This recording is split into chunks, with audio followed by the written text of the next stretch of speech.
2, 1. Hey guys, welcome back to the RC Air Experience. Welcome to our first guest podcast of 2024.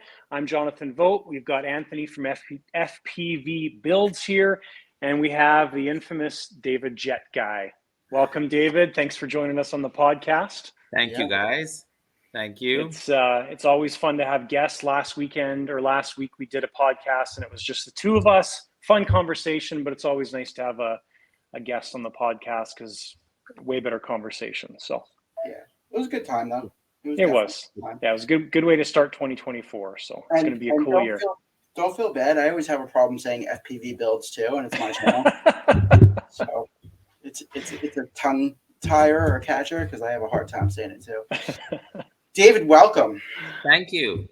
Thank you for coming on. So we always start out with tell us a little bit about yourself, how you got into the hobby, what you're into, what you have, what planes you have, what you're flying now, just a little bit about yourself. Okay, so I got into the hobby when I was quite young, and at that time, the first plane that I got into was one of these Cox with the 049 motors that was a U control with 2 strings.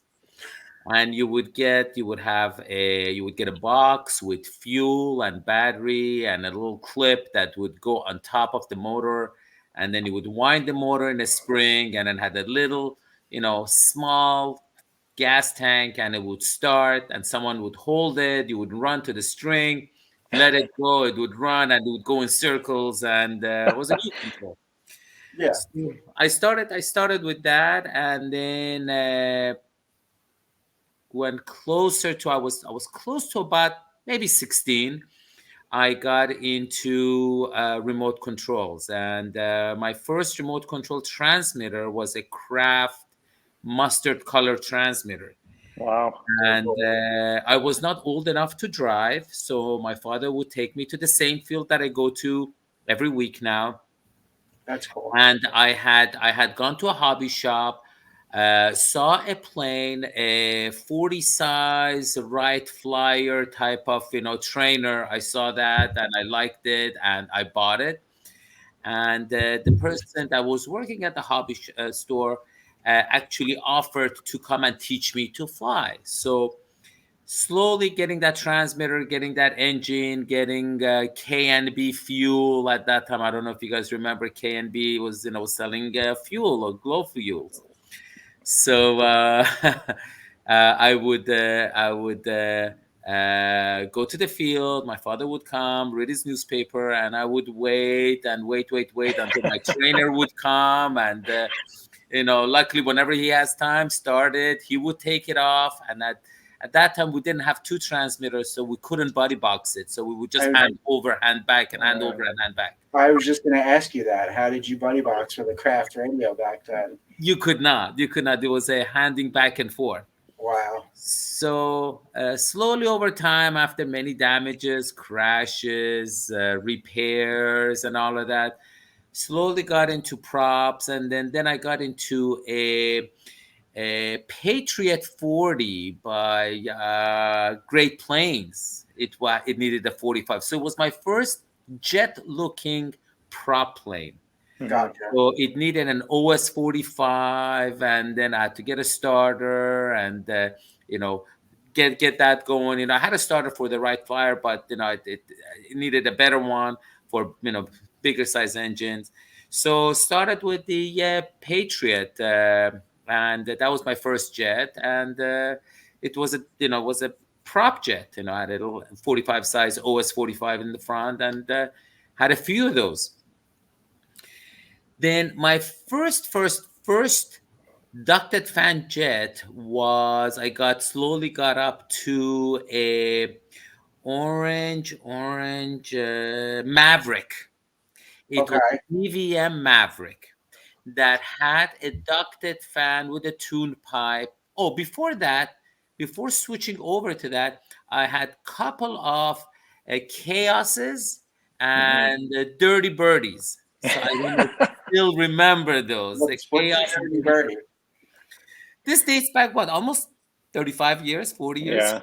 What's the Dirty Birdie? What is Dirty that? Bird, it's a sleek jet, big 60 size with a tune pipe. Uh, you would do pattern. It's a pattern ship, long, Okay. fast, and they would go do patterns, and you would do, Cuban 8, split S's, things like that. It was more of Mhm. a pattern. That's what I remember. So the chaoses were good. That was a speed, faster jet with a tune pipe, and then with a birdie tune pipe, and then I went to the Maverick, the ducted fan. So that had a Bob Violet 96. It had a Perb Violet top engine. It was a .96. So let me ask you a question, because in you're going way back to, like you said, 35 somewhat years ago. When you say ducted fan, are you saying the gas ducted Exactly. fans, like it's a prop gas engine, but basically in Exactly. a A piston. fan? It's a piston. It's a Right. piston So it's not a fan. turbine. Yes. No, Right. not a turbine. Still, I have not gotten into those turbines yet. Wow. So it was still a piston fan. It was a Violet fan with a 96 size engine with a tune pipe, and then you would get a starter, the same starters that you would put on a spinner, but this had a long stick. You would stick it all the way in to engage into the engine from the tail end for it to get going. Wow. So that's how it would That's start. crazy. That is crazy. So And then it was very messy, very oily, all this oil from this fuel, from I the was asking about that because I saw recently in a couple of the groups. I'm in, like, I don't know, 100 RC airplane groups, but recently in one of the groups, a couple of the older members were sharing, and I forgot what group it was in, a jet that had that type of setup that you're talking about. And then other members were posting pictures. Oh, I remember that. I had one of these. Yes, And that's kind of cool that it's a piston engine inside the jet, but it's an EDF basically. It's a exactly. It's an yeah. EDF. It's a fan. Initially, they started with a .91. I think it's the 91.91 cc, the capacity of the piston. They started with that. Then they improved it to a .96. And this I'm talking about maybe 1989, 1990. Wow.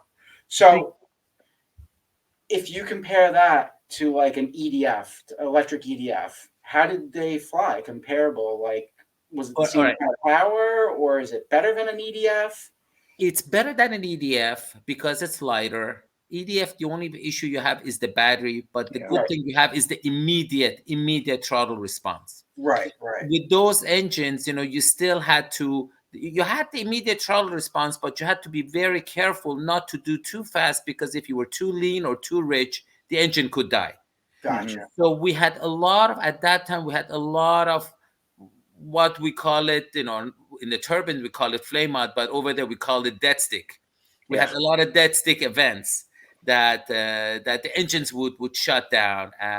They were either rich or too lean, too rich. It needed a lot of adjustment, and then from the morning, the weather could change to the afternoon, and the engine could not function. And if it was not functioning, prime, ultimately, you wouldn't even be able to take off.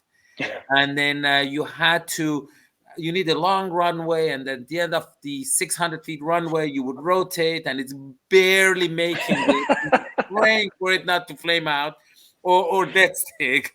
So at least you can make a turn and get some altitude, just in case it does, you have enough time to come around. Yeah. Funny. So I what was had the next after Maverick. that? So I had the Maverick.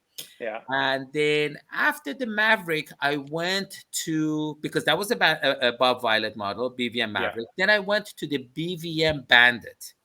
At that time, the Bandit had the same design, had the same ducted fan, were designed for the same kind of 96 size engine. And then they made conversions to turbine. The first turbine that I got was called a JetCat Hammer. That at that time you needed to have a lighter. You would put one of these lighters, you would put in the tail end of it to create the fire and then adjust it for it to get going.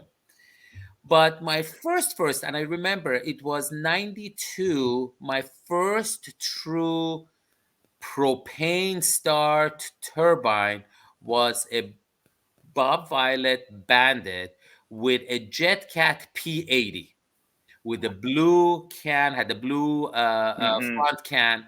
It was a P80 with propane. You would have a little propane container, like an air container, a little small propane container with a one-way valve. You would get a Power Max or some kind of a propane a gas that had some kind of a mixture in it that would light up. You had to make sure that you don't put liquid into it. Make sure it's gas. You warm it up so you don't transfer too much liquid. And I was getting get going with that. Started with that, and many issues, the turbine lag, the go arounds, the engines did not spool up in time. There was a lot of lag, and I lost a lot of jet that way. And I stalled it, and the engine would not come in time because I was getting it too slow. Yeah. And that was the time of changing the radio. I went to a JR10X. So you had the craft radio that entire time? The craft, I switched to a Conquest. I remember there was after the craft, I came up to a Conquest. I think maybe the craft was a 4 or 6 channel. Then the Conquest became an 8 channel. Switches, 4 proportional, the rest were switches. That's crazy. Then it came to a JR10X. My first turbine jet was on a JR10X, and we had to add the throttle, beep, beep, beep, beep, beep, beep, all the way up, and it was working on a 2 channel. It had a side slider. I had to put the slider and then put the trim up, turn it on, and then JetCat had this creative programming, which is very nice. We don't have it these days. When we would shut down, we would bring that slider all the way up. It would spool up to maybe at some slider higher RPM, and then it would shut down to cool the turbine down. So it had an automatic shutdown process. Wow. So even to this date, I still have people from old school. They would bring the throttle, the turbine up a few RPM, thousands RPM to spool it up a little bit, and then they go to shutdown. So this way they cool the engine a little bit better. You basically just hit a button now, right? And then the thing starts. Like I don't know a lot about turbines, but we had so much issues. You had right, to Jonathan? I mean, how does the turbine start now? You just hit a button on the remote. They're so easy. It's generally trim up and stick up, stick down. You're done. So, David, you've been through it, and this is fascinating to me. I'm fascinated by this because I don't know how you guys stayed in the hobby back then. I did it as a kid. I remember, and I went through the trials and tribulations of gas and balsa and stuff like that with the planes when I was younger. And I'll never forget, we had an engine that my father, God bless him, has a really short temper. He doesn't have like the patience for things. And we had an engine that would start and run perfectly in the basement. You'd start it up, you'd take it to the field, wouldn't start. You'd start it at home, it would start. And we would do this like multiple times a day, trying to get this thing to fly. And finally, my father like ran after the thing and just stomped it to death. But seeing the technology, you've been through all of it. Imagine you start a turbine with a match and gas. Match and gas, and then we started before I even remember. JetCat was the first ones that came up with the starter motor in the front, and then it had a glow plug, the same glow plug you would put on a piston engines like an OS engines or whatever. You had to heat up that glow plug, warm it up, then take a little needle, pull a coil out of the glow plug, and then put it on the turbine. So the propane going in there would create the ignition for the turbine to get going. And then it would spool up and it would run. So I had JetCats that had that way. And then I had also AMTs that needed a scuba tank because they didn't have a starter motor. A scuba tank that I would spool up to get the enough RPM to get it going with a butane or propane, some kind of a gas to get it going. Wow. Then AMT came up with a with a donut-shaped compressor. I would carry a donut-shaped compressor with an umbilical cord with propane. It had an umbilical attachment. I would attach it and then flip a switch. The system would calculate the amount of gas and amount of air from the compressor to get the turbine going. And then you would disconnect the umbilical cord and then it would run because it didn't have a starter motor. So you basically had to carry just as much stuff. Like half of your car was the stuff to fly the plane, and the other half was the plane. And hoping that everything would function as expected, everything would be doing what it's supposed to do for you to have maybe 1 or 2 successful flights and then come home happy. That's crazy. And you did it. I mean, the hobby grew. So, thank God for guys like you, because that's what made the technology go forward. Right? I've been from day one of the turbines, to lighting a match underneath, JetCat hammer to JetCat and to AMTs and, more starter motors with the Netherlands AMT. And then all sorts of different engines. I still have an old AMT from Netherlands, and it's in one of my planes. But I don't use it. I don't fly it. It's just it's a nice piece from old technology. I have 2 questions for you. I think Jonathan, I don't know if you have any questions. One, where are you from? Because you have an accent. Okay, I have an accent too. Obviously, I'm from New York. I have that New York accent. I was born in Iran, Tehran, Iran. Okay. I speak Farsi because at home, with my parents, with my in-laws, I try to teach my kids.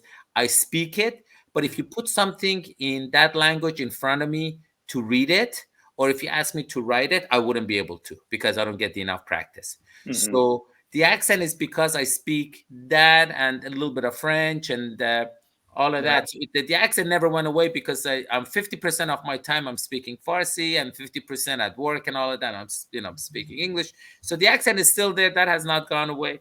But Yeah, no, it's a cool accent. And where are you now? You're in Canada now? No.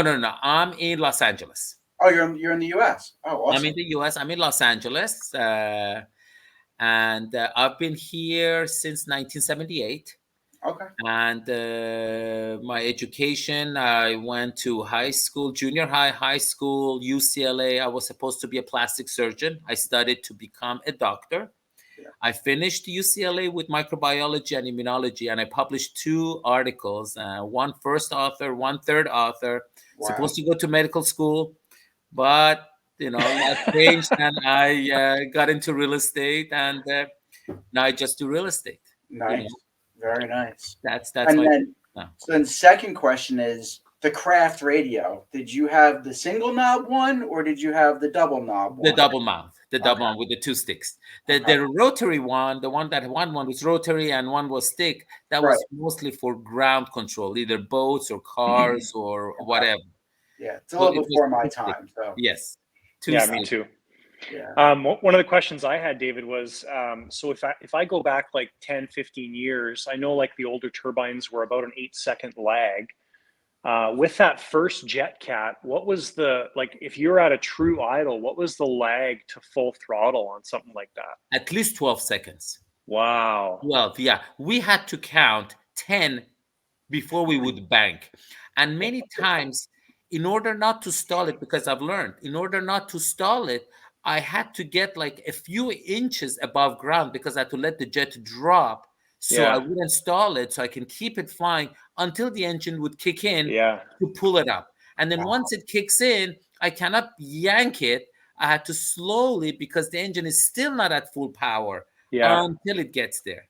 So not only I had to overcome the lag, I had to overcome the momentum to get the jet move forward. And that I've lost a lot of jets. I've planted a lot of jets at my field, both at the end of the runway, mid-runway because I banked too early, and on a final bank to turn to landing, I stalled it because I was too slow.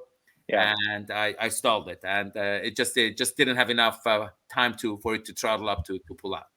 And you did that without a gyro, right? Like that. Oh, no gyro, no gyro.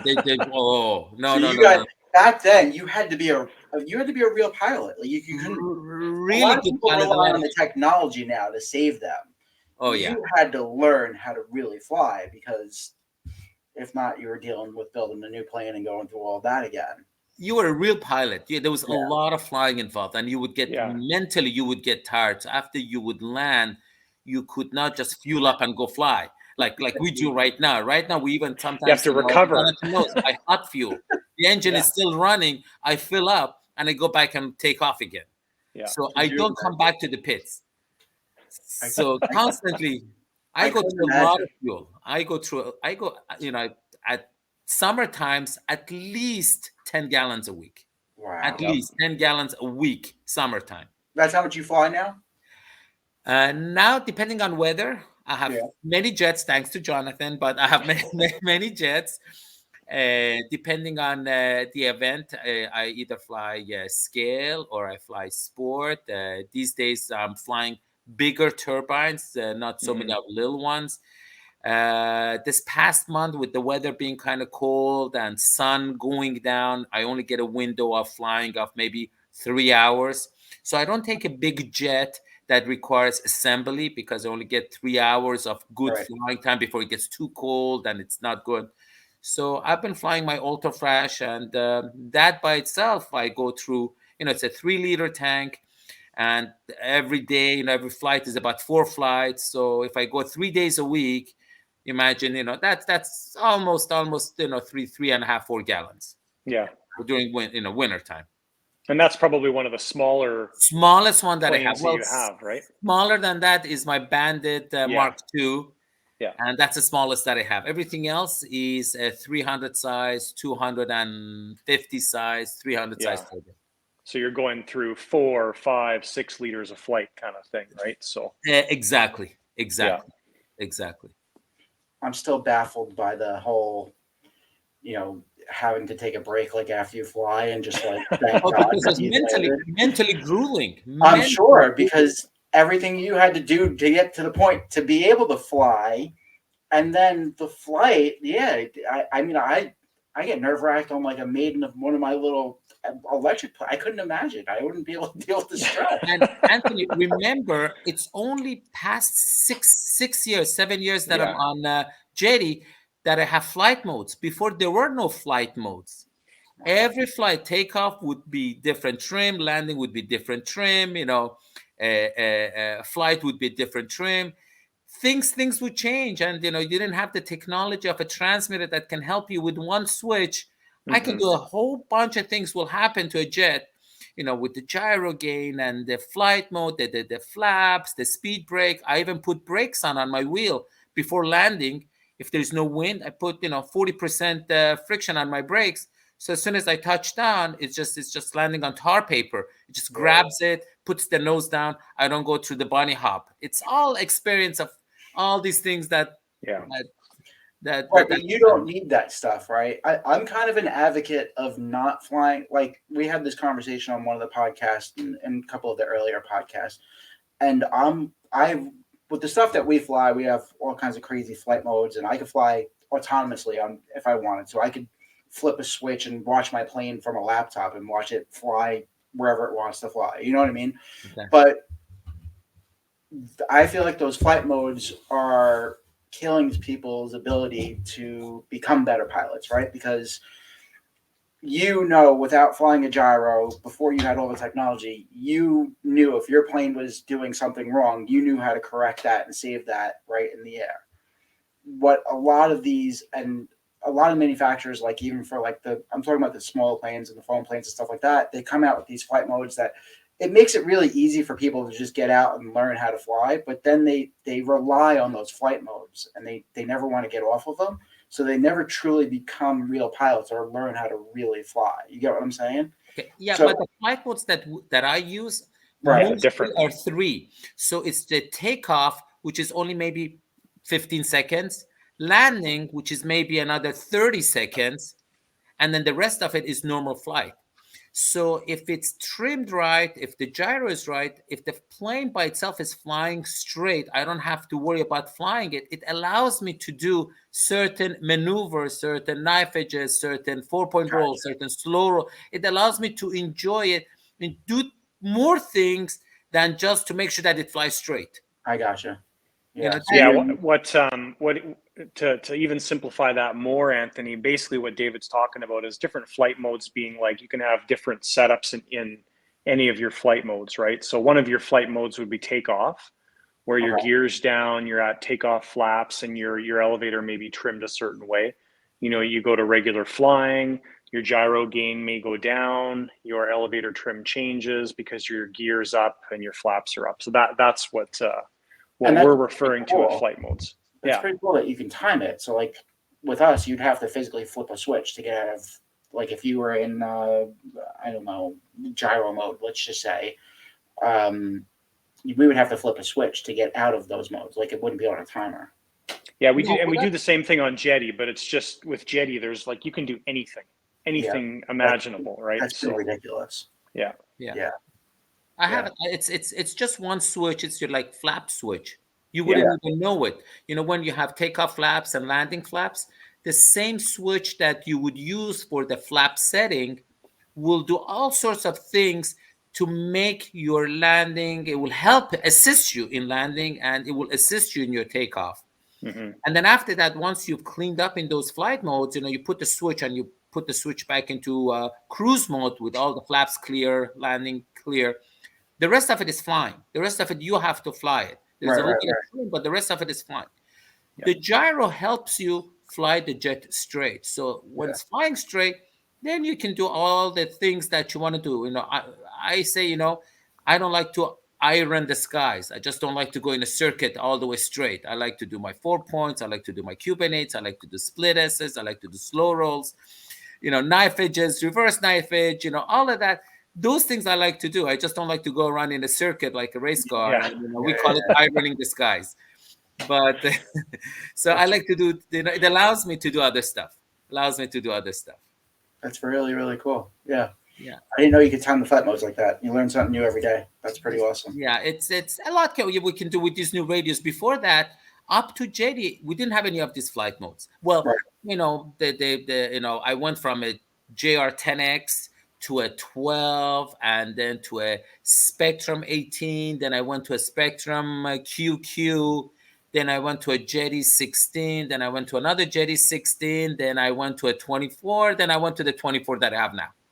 So many stages I've gone through. Mm-hmm. And so then jet-wise, I've gone through a lot too. What jets do you? I know you said. So how many jets do you have? The question is, in which state? and which country? In which country? So in which country? So if you had to count total across the world, you know, a lot of people ask me that. They ask me, you know, how many jets you have, how many cars you have, how many this. Honestly, I don't, you know, how many buildings you have, how many tenants you have. I don't ask, and I don't. Honestly, I don't know the number. I just enjoy them. You never count what you have. You just enjoy what you have. Try to enjoy the best that you can, and, you know, share with other people, share your knowledge, you know, try to. But I have an F-104 being built now in Portugal. Wow. I have an A10 in Florida. I have a DBXS in Florida. I have a Diablo in Florida. Then I have a whole bunch at Jonathan's. Big F-14, two F-16s, a Rebel. So the F-14, the massive F-14 is yours? Yes. Wow. Yes. Wow. And you put a seat on that and ride it. Like that thing's that thing is really, So with that, I forgot the SU. You know, that's my wife. You know, the SU is mine too. So and we got a Razor coming, and just up to half an hour ago, I was hoping I would get an F-18, but it had an owner on it. So you're like me. I have a lot of planes, and Jonathan said he doesn't understand the having, you know, 40 planes type of thing, and I feel like we're similar because I just like the different models, right? Like for It's me. like having different sneakers. Right. Every day There you you wear go. a different sneaker. Depending on what you feel like wearing. Right. And even for me, there's days where I just want to go and fly, a couple of quick packs. So I have smaller planes I can just throw in the trunk of my car and hop to the field and spend an hour and fly a couple of packs. And then I have planes that I got to put the wings on and put them together at the field and everything like that. And that's a whole day of flying, right? So I'll take the bigger ones. But yeah, it's like it's a perfect example. It's just like having what you different like. shoes. Right. Yeah. Different sneakers for different days. So during the winter, during the past week, I have a specific car that is just for the Jets. So I left an Ultra Flash in it. So I would go fly. I would I would leave it. I would not take the jet out. I would go the next day. I would go the next day. And then now the weather is getting better. So this weekend probably, or this week, it's getting warmer. Everything's better. Longer days. You have more sun. I'm gonna take my Rogue out, and then maybe over the weekend I'll take my MiG 17 out. I keep rotating. Then the F4 is gonna come out, and all of that. So I keep rotating. Every day is every time I go out, it's different jet. Yeah. And you spend a lot of time in Florida? You said you have a couple of planes down there? Yeah, I don't spend time in there. I have Danny from Aero Panda is helping me build a few jets. So the jets are being built over there. Gotcha. And then I have a van that's going to come about and bring the jets over and meet us in Tucson. And then the same van's going to come to Montana to bring down the jets that being built by Jonathan. Very cool. So we got a lot of things coming up this year. There's a lot of working parts in all of this. I'm sure. Now, do you guys get to fly when you go to Montana and Arizona and everything else? Or is it just picking up the jets? You get to fly, right, when you go there? Yeah, if all being well, if everything goes well, yes, we get to fly. Yes. Yeah. Yes. Montana's the one place I want to go. It's gorgeous. Just from what I've seen. It's a beautiful place. Beautiful. It's a lot like where I live, but right. obviously it's two different countries, but we're very similar to Montana here. So yeah, that's nice. It's very nice. Yeah, it's very nice. Yeah. So this year will be our third year in Montana. Yeah. That will be third year. Yeah. Middle of June, 13 to 17. That means Jonathan's got to finish all those planes by June. You better get cracking, buddy. You got a lot going on. That's a long time, man. That's more than enough for him. I'm trying to get one more. I think I've got a list up there of like 15 planes. I can get them all done by June. That's no problem. Wow. He's unbelievable. I speak with everyone. He puts his mind into it and he goes forward and it gets it done. It sets a certain plan and it gets it done. And I really enjoy it because he keeps me as a person that I enjoy being in this hobby, keeps me involved in his build. It's not like, okay, I'm building 2 months from now, your jet is ready, come pick up. No, from day one, that is unpacking to getting into it, to cutting into it, to opening it up, to installing this, installing that, doing this now, running this now. Everything is either videoed or photographed and it's shared. And then sometimes, I have my comments. Sometimes we bounce ideas from each other, and we move forward. Yeah. And it worked. It works out real nice. And I'm super happy. Initially, when I met Jonathan, he was you were on either Spectrum or JR. I don't know which one. You were JR. JR. Yeah. So he was. I contracted my first build with him, and since I fly Jetty, I wanted everything to be on a Jetty system. So I provided Jonathan with a Jetty transmitter. Then from there, it got Jonathan involved, and now he's we're bouncing ideas on programming, and we can become very creative on programming a Jetty transmitter to use all his capabilities. Yeah. And he's a master expert now. Getting there. Master expert. I started following him because of his attention to detail. You could tell that when he was building things, he cared about where he was putting everything. Everything was well planned out, nicely run. That's what made me start following him. Yes. Yeah, it addresses my OCD. I'm very particular. with number one Loctite, with with Yeah. Loctite, with tying things down, using more glue, putting Right. reinforcements here. As a flyer, I know where things could go wrong. I've been in this hobby long enough. I know if something's gonna fail, when it's gonna fail, and believe me, it never fails when it's on ground. It Right. always fails Exactly. when it's up in the air. As soon as you rotate, the gremlins inside the jet, something goes on, and causes things to go off. But Jonathan addresses those, and it's just the way I see things. He never comes and tells me, "Oh, David, no, it's not necessary to put glue. It's not necessary to put thin CA. It's not necessary to do this. It's good enough." Right. He does exactly. I say, "Oh, brilliant," Hmm. and he does. After the first build, I gave a little word for him. He does magic. His call name is Magic. So That's my call sign now. call You guys- sign is Magic. Jonathan Magic. Is that your call sign for real? It is, yeah. That's what it is. I mean, it's got to Wow. be what's given to you, right? So that's what it is, and it fits. So Yeah, That's pretty cool. he does magic. Things that I never thought that it could happen. It makes it possible, makes it happen. My wishes come to reality. I can actually get to see when he does something. He does magic. thank you. I Yeah, appreciate he that. does magic, and it's unbelievable. So, speaking of gremlins, have you had any catastrophes in the last year or so since you've been? Oh, the last gremlin I think about is the F4, David. F4, yeah. Well, Last year. last year F4, it was functioning perfectly in Canada at Jonathan. Yeah. Everything was good. We take it down to Montana for maiden flight. So maiden flight, we tested, and then one gear was not going up right, and it was always giving problem. And sometimes it would go up, sometimes it wouldn't. So we thought that it's the air valve that is causing the problem.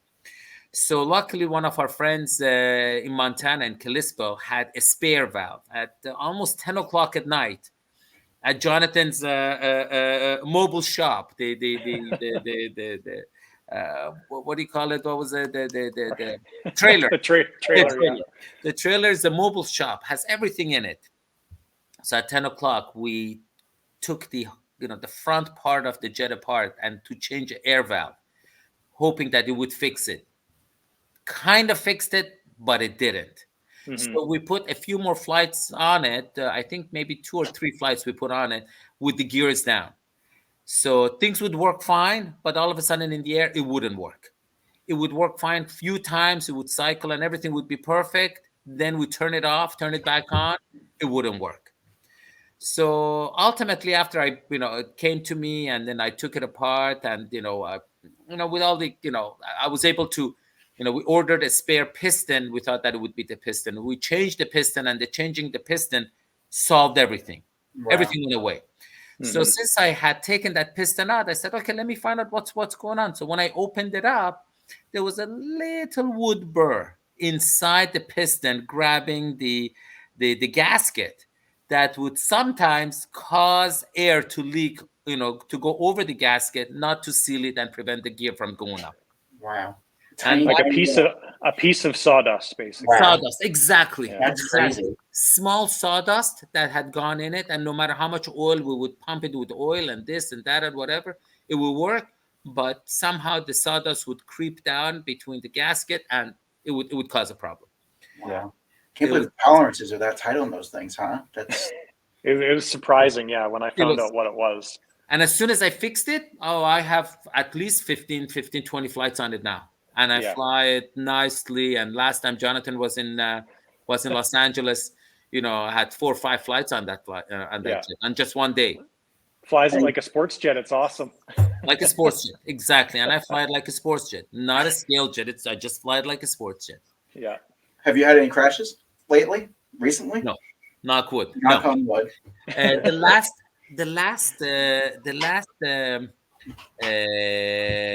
mishap that I had was on a BVM F-18. Mm. that it came down. I had a little bit of tailwind. I came down, it landed, but it hopped a little bit, went off the runway. So I had a damage on the nose wheel and the main. Ordered a complete, complete step main. So not just the part that was broken, from, no, from the frame of it, the entire main except for the wheel and the brake. Ordered that from Bob Violet, and then a small shaft. I bent the nose wheel shaft, so a shaft, and repaired that, and that was one repair that I recently did. Not I didn't do it. I had to take it to someone locally that works on our jet. He's very good. He's very, very good. I'm very happy with him. And I was there. I stayed there, helped him out, changed the main, and then changed the pin, the 8 millimeter, I think either 8 or 10 millimeter pin for the nose strut. Mm-hmm. Wow. And that was needed. And the last mishap was in Miami. long Oh story. yeah. Long What story. happened? What happened to Miami? What happened in Miami? We had a brand new jet ready to maiden, and it was something that was built by Danny, and they did a beautiful job. Everything was fine. It was a Chicoy turbine 132. It's a beautiful jet, beautiful, beautiful jet. And I always run either, at Jonathan's we run either Jet A or kerosene, and I at Mm-hmm. home I always run kerosene, so I'm comfortable with kerosene. I know friends that run diesel here locally. They run diesel in the same kind of turbine, and it functions perfectly. And before switching to kerosene, I was running diesel, and it was running perfectly. I don't know what was wrong with the diesel over there. So we get local diesel. We couldn't find kerosene or Jet A. I went to a couple of stores. I couldn't find. So we go with diesel, and we go for the first run on the turbine, and the engine is not performing. It's not firing properly. It's not running properly. It's stuttering. Mm-hmm. It wasn't functioning. Yeah. It was not functioning. We thought that it could have water in it. The diesel could have water because there's so much humidity in Miami. We thought Yeah. that maybe the diesel had water. So we ran it through a special in a funnel man or whatever to try to see if we can get the water removed. We did that. We tried it. Same result. Engine was not functioning. And we tried a different kind of diesel, and the same result, and it didn't function. Finally, someone over there had some Jet A. Was it Jet A or kerosene? I think it was Jet A. Yeah, Or it was Jet A, I kerosene. believe. Yeah. Jet A or kerosene. Yeah, I think it was Jet Yeah. A. So had Jet A. As soon as we switched over to Jet A, the engine started to run properly. Yeah. And it was perfect. Perfect. No problem. So we get ready for maiden and maiden flight, and we fill it up with that Jet A. We borrowed Jet A from him, fill it up with Jet A.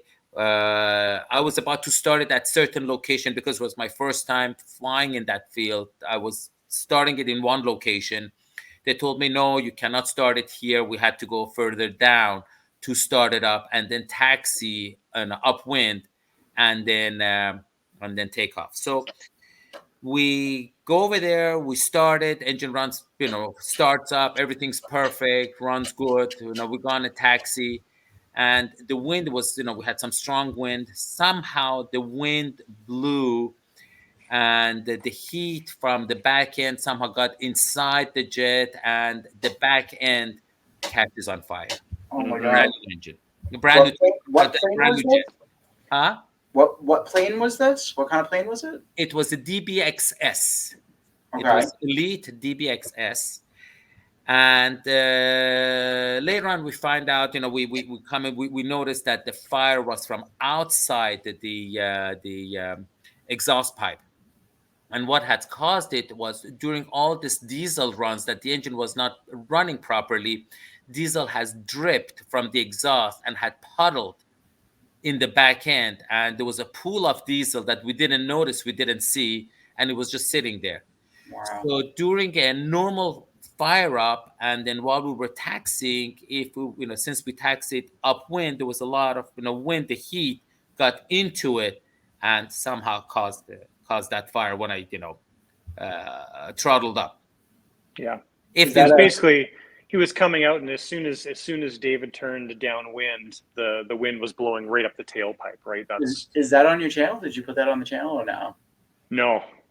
Did No. well, we didn't even take. I don't think we even took a video or anything like that. No. Nothing. total loss the plane? It was a back end. Back end was lost. The wings are good. The wings are brand new. Everything's brand new. But the The back end electronics was. were safe. Say Everything. again. The electronics were safe. Everything else The was electronic okay. one piece of electronic got fried because the wires melted in the back and Yeah. shorted the power source. But we ordered a brand new fuse, the entire fuse, not the wing and not the stabs. So that has been shipped. Should be delivered to Danny, and hopefully we'll get it back up, and it'll be something that we'll maiden in Tucson. All Yeah. being So you didn't even get to fly that. That was I did amazing. not get to fly that. No, Jonathan came wow. all the way to Miami. I went to Miami. We had this jet ready for maiden.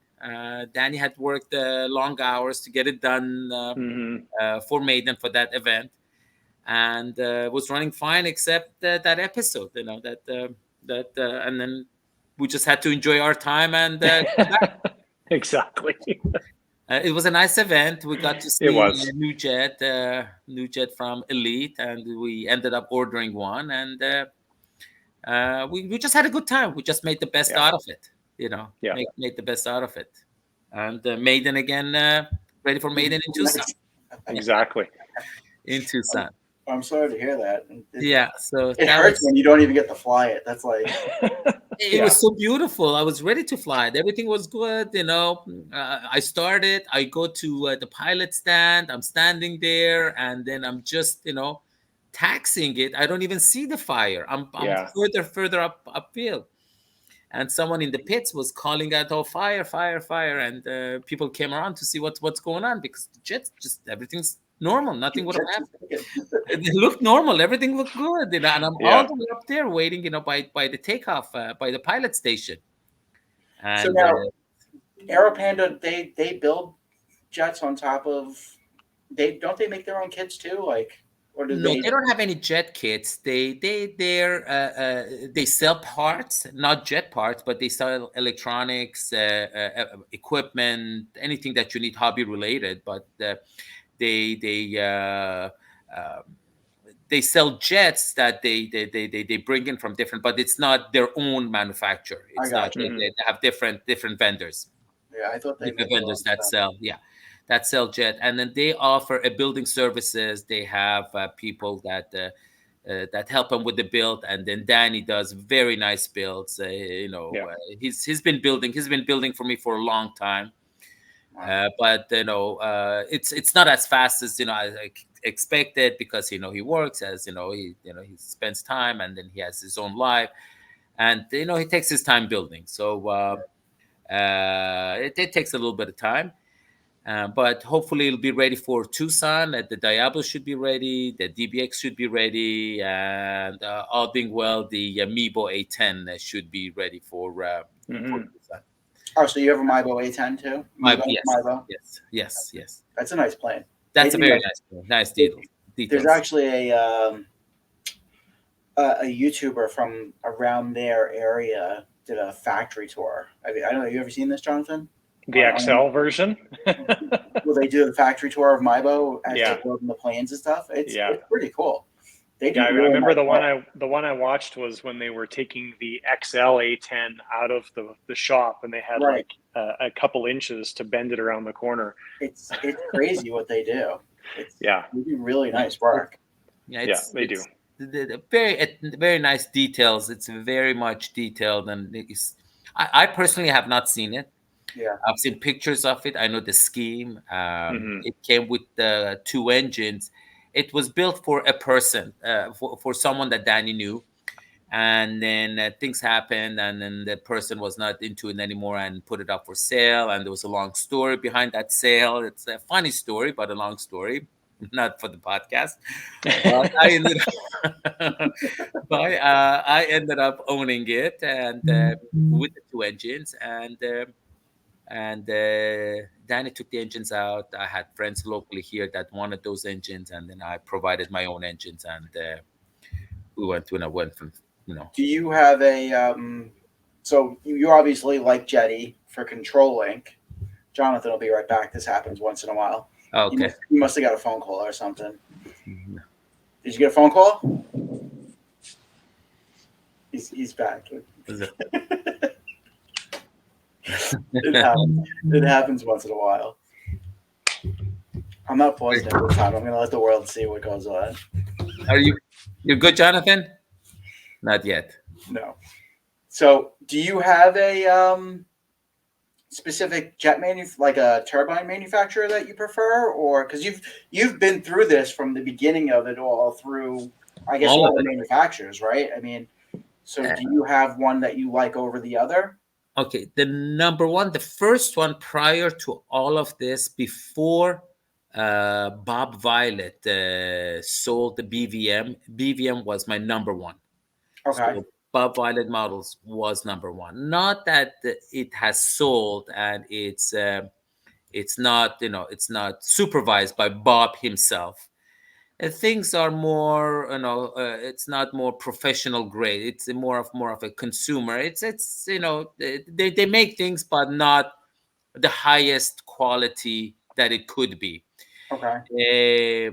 I've been promised that starting next month they're going to start making the Ultra Bandit locally there, built in USA. Oh, wow. The same specs as Bob Violet himself would have done it. But prior to that, the BVM was my number one, and I always liked Bob Violet models, and I had many jets from him. Then I started with Carf, and then when I met Jonathan, Skymaster. So now these days, at this present time, it's a toss up between Carf and Skymaster. So these are my two number one, that I prefer to go. Engine wise, 100% I prefer Chikoi. But Chikoi doesn't have the bigger turbines. They're coming up with them, but they don't have the bigger turbines. So my bigger turbines, the 300 and the 400 class that we just got, these are swimming through Jonathan. Right. As far as radio, 100% JD. I'm the JD tech support on the West Coast, so I help a lot of people, a lot of friends. People call me. I help them out. They send me their program. I do programming and on my transmitter, and I send it back to them. I help them upload, and it's all fine, with the sequencers and things like that cannot be done over the phone. But that's it. So radio, I'm a Jetty. Turbine is Chikoi and Schwimmen, and jets are either Carf or Skymaster. And for sports jet, 100% Elite Aerosport or sports jet. Yes, they're the sports jets are very nice. Yeah, I've been seeing BVM's name a lot more. I didn't know anything about them until I've been seeing their name pop up a lot more. So you're saying I guess they bought the company from the original guy? Jet Legend bought BVM when Bob was there, and then while Bob himself was alive, he was in the office, but it was still controlled by other company. Right. And since then, the company runs, BVM runs, but the jets, the product is good enough. It's consumer grade. Like Jonathan went through it, but there's a lot of work that need to be done to make it proper. It's not like it wouldn't be proper; it would be perfect. But ultimately, at one time, you would have an issue. Sooner than later, you would have issues. Either with the fuel system, with the equipment, with the mechanics of it, with whatever. Something would fail if you don't pay the attention they want, the attention that Jonathan paid attention to building my Bob Violet jet, or the BVM or the Jet Legend. It has a BVM label on it. It has BVM, some of the BVM parts in it, but it's built overseas. It's supervised by by them. It's not done locally. It's not a USA built like before when it was. until the Ultra Bandit coming up, I think next month, that would be a USA build. Wow. Yeah, you were saying, Jonathan, it's like basically like a kit, right? Like you got to put. Yeah, I mean, there's quite a few guys out there too that know the value of those kits, right? Like I actually got an email on, what is today? Monday? Today's Monday. Yeah, I got an email on the weekend about the Super Bandit I'm putting together for David, and basically the guy said, if you're ever interested in selling it, let me know. So I emailed you, David, or I chatted with you and Yeah. said, are you interested in selling it? And your response was, heck no. No. So- Those things, those jets, the way they were built and Yeah. supervised and monitored by Bob himself, Yeah. were something different. Yes. Yeah. Something different. You know, it was Yeah. the quality control, the way things were done, the engineering behind it. Number one, the quality control that you cannot get these days. Cannot get you if you get it, you know, you have to put the time that Jonathan puts into it to Right. go through it to make sure that you will not have issues down the line when you get to the flying field and all of a sudden, you know, some gear doesn't go up or some gear mechanism is loose and you know, some servo arm is loose or you have servo not work. You may have issues with it, Yeah. but you know, they make it, you know, affordable enough to a certain level, you know, that most people can, you know, it's easy for people to just get it, don't put too much time into it, just drop an engine, drop in a receiver and go fly, and Yeah. most people don't care. What you're bringing up a good point. So what's your oldest jet, or what jet has the most amount of flights on it? I usually don't have one that has a lot of flights on it. I usually rotate. But the oldest one that I have now is a BVM F86 that has Bob Violet himself's signature in it. Oh, cool. Yeah, so That's the he's one signed in your garage wall, in the right? garage wall. Yeah, yeah, okay. Exactly. That F86. That Yeah. F86 was a platinum series that time Bob himself. It was built in Florida, in Orlando. It was built at that time. It was the second number 2.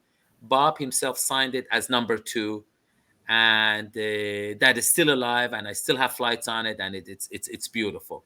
Yeah, that's pretty cool. The rest of That's the rest of the jets, as fast as Jonathan, you know, builds them, and we go through season, you know, I get so many. I have a good storage. You know, I expanded my storage area. I have good storage, but I have so many people that are interested in purchasing them because they're done so nicely. They're so beautiful. Right. So after I enjoy it, maybe, you know, 20, you know, 15, 20, 25 flights, something like that, I'll turn it around and I sell it, you know, one A10 that Jonathan did, you know, and it was on his channel.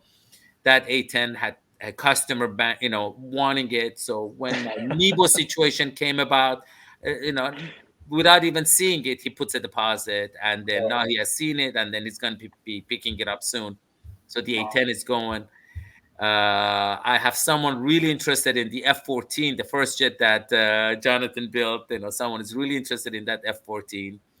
I got someone interested in my F-18. So all of these jets that I have, F-14, the one you did last year? 1.7, yeah, 1.7 version, yeah. Yeah, that's a nice jet too. I like. What is that? That's the Diamond, right? The Diamondback, yes. Diamondback scheme. Yeah. That's a nice plane too. Very nice, very nice. Yeah, that's how we got us started. I couldn't believe in the video of the new one that you're building, the massive one that would probably take up my basement that I'm sitting in right now. I couldn't believe the size of the sweep wing assembly, like the rods and stuff that you were showing. I mean, that's like almost real airplane size. Like some of those actuators. It's very impressive. I mean, the first one I built for David is, I mean, it's a beautiful plane. It's awesome. It's cool engineering. But when you go up to this size, I mean, the plane's essentially going to weigh 100 pounds. The wing loading goes down, I think, quite substantially. But it's a huge plane compared to the other one that we did, right? Like that one. This one's 1 to 5.5. The other one's 1 to 7.5. 7.5, yeah. And I mean, the difference is, it's huge how different the plane is. But yeah, the strength behind it is nuts, and that's what Skymaster does really well. I mean, parts of the aircraft are extremely light, where they can be, and areas like that. I mean, you can't skimp out on that swing wing mechanism, and this one is done just beautifully. So yeah, I was checking that out in the video. I'm like, wow, that's some beefy stuff for an RC airplane. yeah, Like and it's not just I pointed this out. I think it's not just a push pull. It's right. a push pull at the same time on both ends, right? So it's beautiful. They did a great job on it. Yeah, Skymasters. Well, that's all made in China, right? The Skymaster stuff, or Made in Taiwan, yeah. made in Taiwan. Yeah, they make nice stuff from what I've seen. I haven't had the chance to get a turbine, or my first turbine will probably be a Skymaster from what I'm seeing. Yeah, I mean they're nice kits. Like David's already touched on this too. Like there's a lot of, I guess you can call it re-engineering that you have to do, but that doesn't change whether it be a Skymaster, even the BVM that we just did. I mean, they're all the same. If you want something that you want to fly for a long time and not have to do crazy amount of maintenance on it, you really have to go through everything on the plane and check it over at the very least, or do it better or do it properly. One of those three. Right. Reliability. Yeah. I mean, I talk about this often. It's like I use my Carf Tudor as an example. I mean, that plane is now 12 years old. It's on its third owner, so I sold it to my friend. It's probably encroaching somewhere between 800 and 1,000 flights on that plane. Really? And yeah.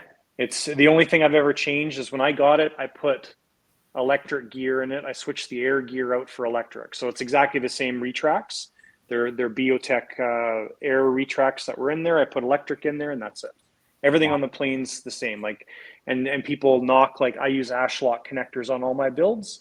That plane's had the same Ashlock connectors since day one. So it's been done this 800-ish times, right? So it's awesome. I love that.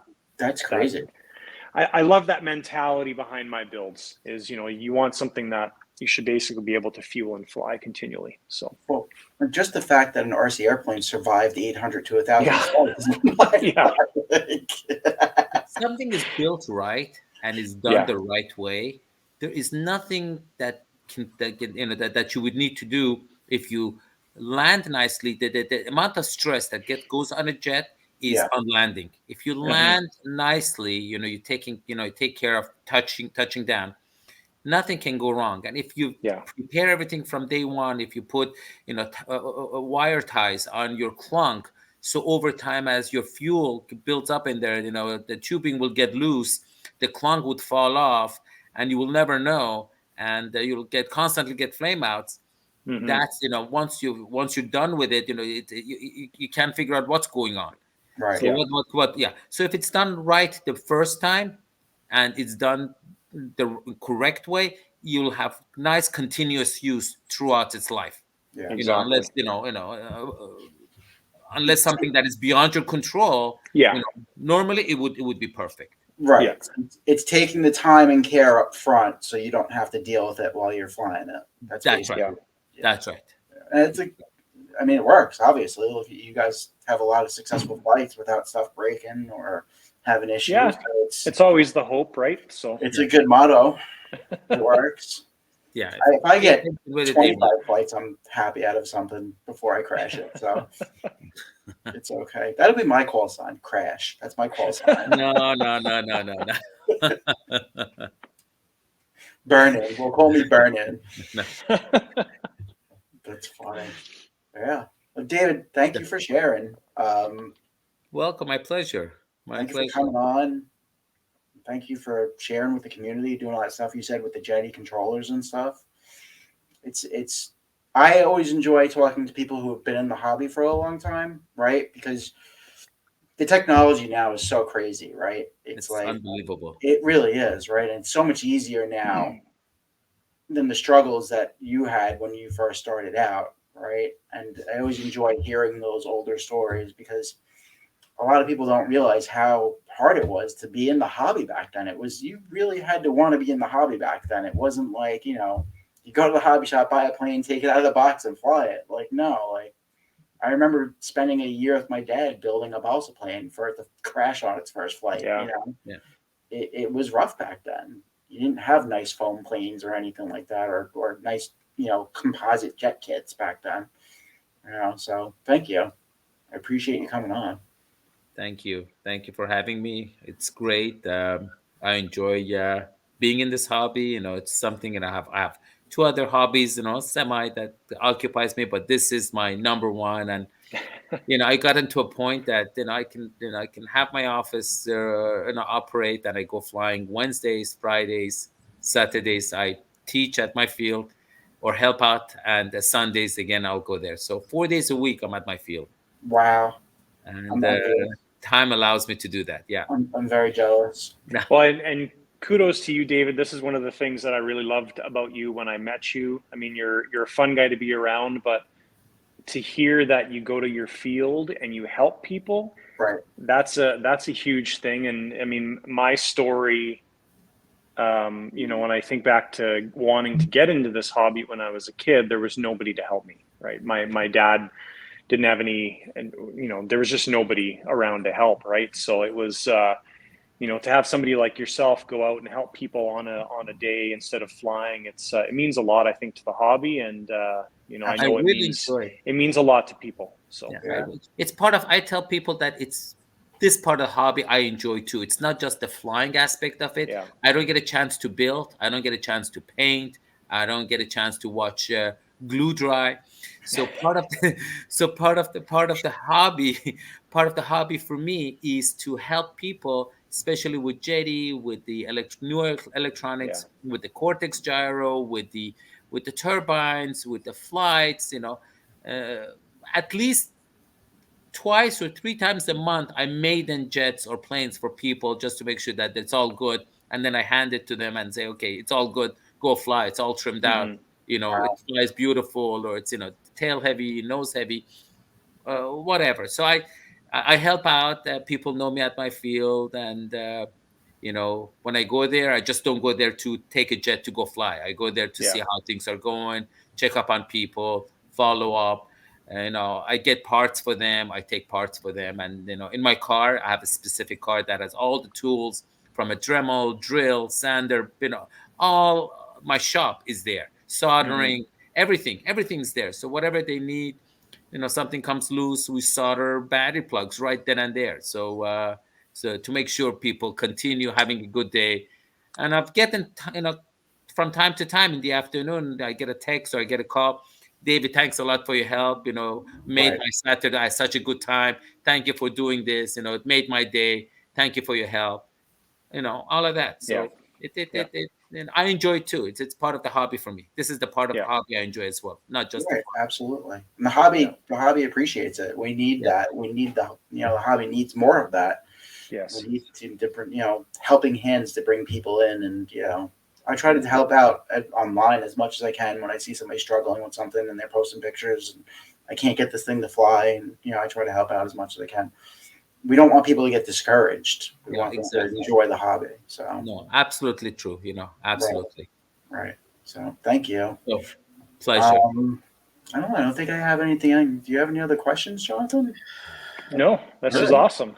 Oh, I do. When are you guys maiden in that F-14, the massive one? And that's going to be in Montana? We've got a lot of fun planes to maiden at Montana Jets. I might have to make a trip to Montana. You should. To see that, I might have to. Well, it'll be on a video anyway. No, I want to see that in person. Are you kidding me? That thing's on a video. If you ever get the opportunity, I said this to Victor David online today. So Victor is a fellow local to David. I said to him, you wait till you see this F-14 in person. It absolutely will blow your mind. This thing. It is huge. I've talked to Henry when he was putting together his F-14, with the engines and the servos and what he's going to do, and compared to the other one. And I've talked about it, seen pictures of it, never seen one in person. Most probably when I come to Jonathan, maybe sometimes in April, maybe early May, just to go over everything and not leaving things to last minute, just go over everything and radios and connecting and whatever. That'll be the first time I get to see it, when the weather's a little bit warmer, maybe end of April, beginning of May. I will come to see it. Now, take it down. with the size of that plane, you can fly that at your local field. Is that something you I can think fly? I'll be able to. I think I'll be able to. Yeah, I think it'll be easier to fly than the small than your current 14. Yeah. Like, So from what guys are saying, it takes off in a couple hundred feet. So Yes.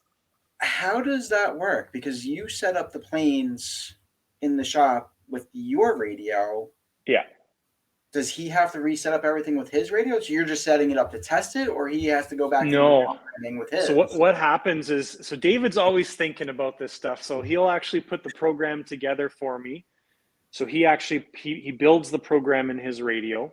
And then He just simply emails it to me. I drop it on my radio. I do the initial build with the, setting up all the servos and everything on my radio. Email him the program back. He takes a look at it, and then when he basically gets together with his radio and the plane, it works. We just bind the receivers and that's it. Yeah, That's wild. super Bind the simple. receivers, yeah. That is wild. Yeah. That's cool. And everything transfers I do the over. programming. Right. I imagine what's going to happen. I know what I'm expecting for it to see. Mm-hmm. I see all the servo outputs. I see everything on the transmitter, and I do all the programming. And then we talk. We go back and forth with Jonathan. Maybe we have to change a servo output, maybe a servo pin. Maybe we do some programming. Maybe canopy opening up, closing. That's what Jonathan does with the timing of the canopy, open and close, and the locks and gear doors, locks, what all of that. That's last minute stuff that he does, or not last minute, but that's the stuff that he does locally when he's at seeing it. And either I get the program ahead of time, he emails it ahead of time, or when I go to his shop, it's easily 2 seconds. We just transfer it to my transmitter. I look at it, and then we just bind my receivers, and then it's my control on my transmitter. It's all done. That's it. There's nothing else to it. And part of this comes down to systems too. So like I talked about this, I don't know when I talk about this often, but systems. So I know David's system of how he wants his planes put together now. Right. And he knows my system of like, my servos are always 1 and 2 means this and that. Right. So we have a good jive together of the two different systems. So yeah, the idea just popped out to me. I'm like, wait a second, because I believe for what I'm using, if I bound it to a receiver, to another controller, it's just going to come up as a new receiver. It's not going to everything. I'm going to have to go back through and set everything again. You know what I'm saying? So it's pretty cool that you guys are doing that. I know you can do the profiles, but that's awesome. And we just transfer. And then now with the new system that Jonathan has designed, we don't even have to chase down the receiver that is buried inside the jet. There is one wire connection up front, and through just that one wire, we have a mechanism to bind that receiver to the transmitter. So we don't have to even look for the receiver. We don't have to disconnect any wires and bind it or anything like that. We just bind it. Take cockpits out or anything like that. Right. That's just pretty there's cool. an extension there, and then we just bind it, and that's it. That's pretty cool. Thank you, guys. Thank you, David, for being on. Thank you for having me. Pleasure. Always a pleasure having somebody who's been awesome, on guys. a long time. Thank Always. you. Thank you, guys. All right. Have a great night, everybody. Thanks, guys. Thanks. Take care. Bye.